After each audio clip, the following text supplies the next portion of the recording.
we have the IAB and Pure Profile Commerce and Discovery Report that explores how Australian online shoppers are discovering, researching and buying online. And we also have the IAB State of the Nation report, which examines how advertisers and agencies are investing in retail and commerce media. So I'll begin with the findings from the Commerce and Discovery report. And to kick off and get you thinking like a consumer this afternoon, we've got a quick audience poll for you. So grab your phone and use the code on screen, and I want you to choose which of these has changed most in your own shopping behaviour in the last year.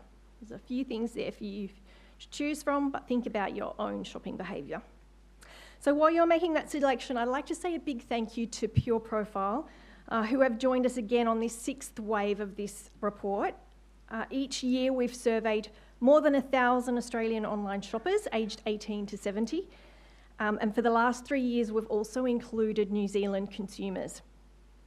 So the Pure Profile team are here today, so thank you for being great partners with this on this one again. So let's reveal your results. What's changed most in your own online shopping? Okay. Half of you saying AI, using AI to research products. So absolutely, there are no wrong answers here.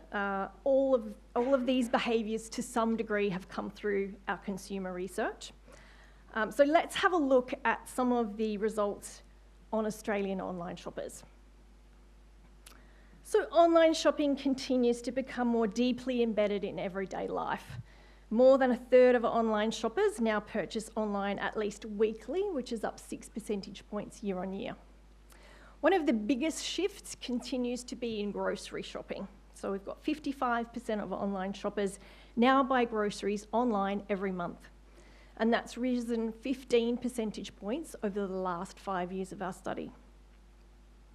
Consumers continue to shop across a broad mix of retailer types, with marketplaces of multiple sellers across categories like Amazon and Temu remaining the most commonly purchased from, followed by supermarkets.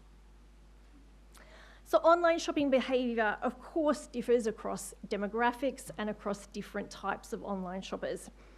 So 18 to 39s are probably our most intense online shoppers. 4 in 10 shop weekly, and their strong demands for convenience have food delivery services as their most popular retailer that they purchase from now. So while online transacting has become a normal part of everyday purchasing, how we make decisions is changing. Cost of living pressures have created consumers who are more cautious, deliberate, and more value conscious. So shoppers are spending less on non-essentials, and they're currently diverting that money into essentials and savings. Our survey was conducted in May when petrol prices were top of mind, and you can see the high concern there with global events impacting prices and the availability of products was a concern. We also saw an increase in shoppers preferring Australian-owned brands, which could be connected with this global concern. Consumers are spending more time researching products, comparing options, and validating the information before they make a purchase.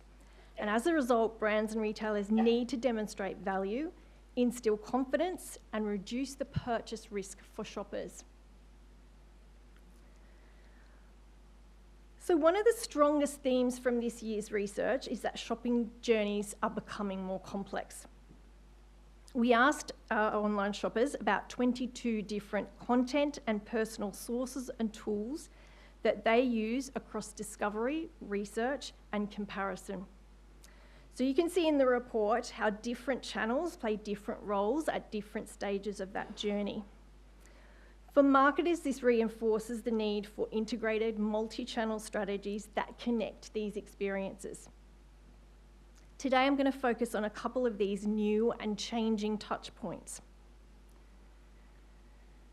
So search remains one of the most important parts of the shopping journey, but the way consumers search is changing. So traditional search results remain highly used. We've still got over 9 in 10 reporting that their use of traditional search results and clicking through to websites has either increased or remained stable over the last year. But they are also engaging with lots of other areas of search, for example, shopping tabs, reviews and ratings, image search, and of course, AI-generated summaries. So AI has become another tool in the shopping journey. We've got 6 in 10 online shoppers, or 3/4 of younger shoppers, now using AI-powered tools at least sometimes while shopping. They are primarily using AI to compare products, answer questions, and help them shortlist options. So AI is making shopping easier, and it is surfacing products that shoppers may not have otherwise found. However, we're not just handing over the decision to AI. With a cautious mindset, shoppers are clicking through to websites for more detail. They're using AI as one of several sources, and they're validating it against sources and placing more trust where they've seen that product in other places, including advertising. While AI adoption is growing really rapidly, trust remains the biggest barrier. Consumers are worried about inaccurate information, privacy, and data security. The opportunity for brands is to give consumers confidence by having consistent, transparent product information, quality images, richer content, credible reviews, structured data, so that the brand can be found wherever consumers search, including in AI-powered tools. Creators and influencers are now firmly established as part of the discovery journey. We've got 6 in 10 and 85% of young shoppers sometimes or often discover products through creators across social media, video, and podcasts. Consumers place the greatest importance on authenticity and trust in the creator, along with the reputation of the brand being promoted. So creator partnerships must reinforce these factors, as when it's known that an influencer or a content creator is paid, some shoppers will be less likely to act. Retailers' own channels also remain highly influential throughout the shopping journey. Retailer websites continue to be the most frequently used touchpoints, along with a range of other ways that retailers engage with shoppers. Loyalty programs also remain universally used. So loyalty programs do influence where consumers shop, and they do make consumers more willing to share personal data when they receive worthwhile benefits in return. However, there is an important challenge. So almost half of online shoppers believe retailers receive more value from loyalty programs than they do. Consumers are increasingly looking for tangible everyday value, particularly discounts, member pricing, free delivery, and cashback rewards. So shoppers are concerned about how retailers use their data, and they still expect transparency and a clear value exchange when sharing their information. So just to wrap up the consumer research, so we have shoppers becoming more intentional, they're shopping online more frequently, they're researching more thoroughly, and they're validating information across an increasingly connected ecosystem of sources. For brands and retailers, success will depend on showing up consistently wherever consumers are looking, providing trustworthy information that reduces that purchase risk and delivers genuine value. So before we dive into the retail media state of the nation, we've got another poll for you. So this time with your business hat on. We want to know from you, what capability would you prioritise most over the next 12 months? Having seen those results, you might be swayed by one of these in particular. Or maybe not. Okay. Let's look at these results. Okay, where's all the retail media investment happening here? We've got, AI search and discoverability. Okay, and that is absolutely fair enough. So let's have a look at some of the results from our retail media State of the Nation. So you can download both of these reports following on from the IAB website. So our council have helped us on this survey of advertising decision makers who are involved with retail and commerce media, both from the buy side, so we've got agencies and brands, and also the sell side. So we've got representatives from retail and commerce media networks. As we've seen in previous surveys, there are a lot of opportunities for advertisers in retail and commerce media that are making this channel a growth driver. So forced to choose what they think are the top opportunities, buy-side see it as reaching shoppers at the point of purchase, whereas retailers clearly see it as access to retailers' data. But there are a range of opportunities here: incremental sales, efficiency of targeting, so lots of opportunities that are recognised. A significant proportion of advertisers have increased investment in retail media channels over the last year. So we've got 60% of the buy side surveyed have increased investment on-site and off-site channels. So noting these may come from different base levels, there is still strong growth, and we've seen that most ad formats have had year-on-year growth in usage. So retail media is now competing more directly for established ad budgets. Nearly half of retail and commerce media investment is now fully reallocated from other channels.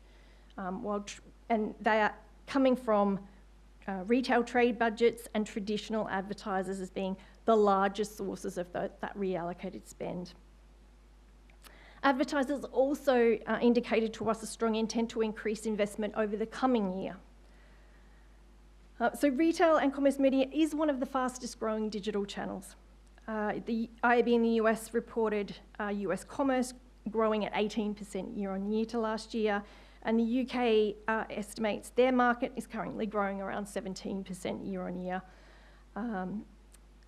These forecasts of longer term growth are based on the expectation that retail media and commerce networks will expand non-endemic sectors, such as travel and financial services, to diversify that revenue and attract advertisers beyond the traditional categories. So 8 in 10 buyers see a clear role for retail and commerce as part of their holistic planning. They are using it in combination with above-the-line media. However, as we see later on, there are challenges in measuring the retail media's impact as part of that broader media mix. We've got 2/3 of active buyers only using retail media for advertising products that are included in the retailer's or marketplace offering. And for 56%, those trade and media budgets are sitting separately. And this siloed approach and disconnect between teams is creating a barrier to investment. Increasing sales and conversions continues to be the dominant objective for retail media campaigns, and that's intensified this year, while usage for brand building activities has pulled back. Over coming years, growth in retail media will depend on moving the current focus on performance metrics to also becoming a critical driver of broader brand building. Advertisers will be looking to retailers and commerce networks to create consumer experiences across that entire journey. So ad effectiveness and measurement and performance are the most important criteria that brands and advertisers are evaluating their partners. Incremental sales and return on investment are the most important metrics for agencies and brands. However, measuring these outcomes are cited as one of the key measurement challenges. So there are questions around incrementality rigor that continue to persist, and some of these solutions are not universally offered by all retailers. The biggest measurement challenge, though, is inconsistent metrics across networks. So each network having their own metrics and definitions that are not comparable is impacting on the confidence of buyers. The ecosystem is getting broader, so advertisers are working with more retail partners and their experience is improving. So we have had a lift there in the experiences, the good experiences that advertisers and brands are having with retailers. So the next stage of growth is about making it easier for advertisers to invest with confidence in an increasingly complex landscape. To get there, the industry needs to raise the bar on measurement, which remains the biggest challenge. That means more consistent measurement standards, comparable metrics, and stronger data infrastructure. The report also found strong support for certification as a trust signal. So we had 80% of surveyed brands and agencies said that a retailer's IAB certification would increase their willingness to work with them as a partner. Growth will also depend on better alignment between trade, marketing, and media teams. So this disconnection in teams that we can see here is a barrier, with one respondent saying that the disconnect, is costing everyone in the industry. Retailers and commerce media networks are candid about where they sit in maturity. We have only 22% would describe their retail media offering as advanced, while nearly half say it's still developing. So retailers, you can see here, are investing in the next stage of their capabilities. They have plans for enhancing measurement, expanding formats, data, and segments. So as you've seen, industry optimism remains strong, and for the next phase of growth, we need to make it easier for advertisers to plan, buy, and measure campaigns seamlessly across multiple retail networks. We need it to become integrated into broader media strategies, and we need to work on that collaboration.